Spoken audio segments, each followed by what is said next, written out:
It's the skill that's perhaps the greatest difference maker of all. With your Influence and Success Insight, I'm Bob Burg. Last video, we looked at the tact part of genuine influence principle number 4, communicate with tact and empathy. Now let's explore its partner. I truly believe that empathy is the most important life skill there is. This is true whether trying to understand why someone is resistant to our product or service, to our viewpoint about a particular topic, or if we're simply attempting to help them through an issue or difficult time. In any relationship, business or personal, long-term, or when dealing with a difficult person you'll probably never again come across, but whom you need to influence or persuade, empathy is a key differentiator between the successful and the unsuccessful. Those who both have empathy and are able to communicate it are, as I like to say, 9 steps ahead of the game in a 10-step game. Empathy can be defined as the identification with or vicarious experiencing of another person's feelings. Yes, that sounds like just a fancy way of saying understand how they feel. But as we learned several videos ago, that can be difficult because we don't have the same life experiences of that other person. If you have some similarities in experience, you might actually be able to really identify, to know what and or how they're feeling about a specific situation. When that's the case, then by all means, let them know you do understand how they feel. It'll be very welcome and most likely very comforting to them.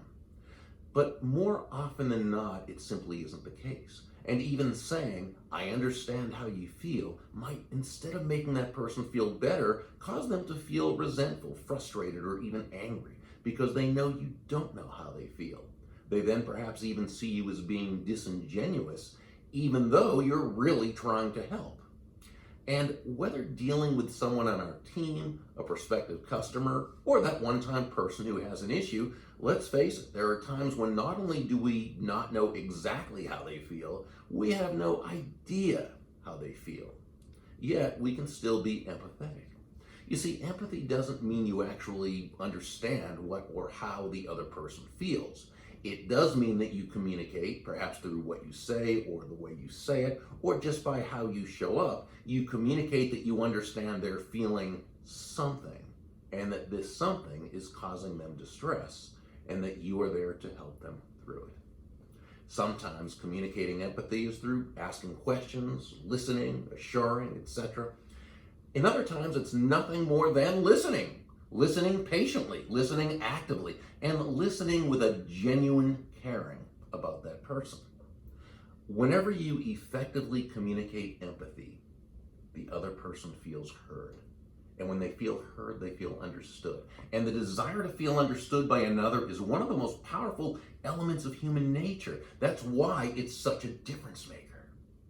As with tact, you'll find that many of the videos in this series in which examples of genuine influence are provided, empathy will practically always play a part. It's that important.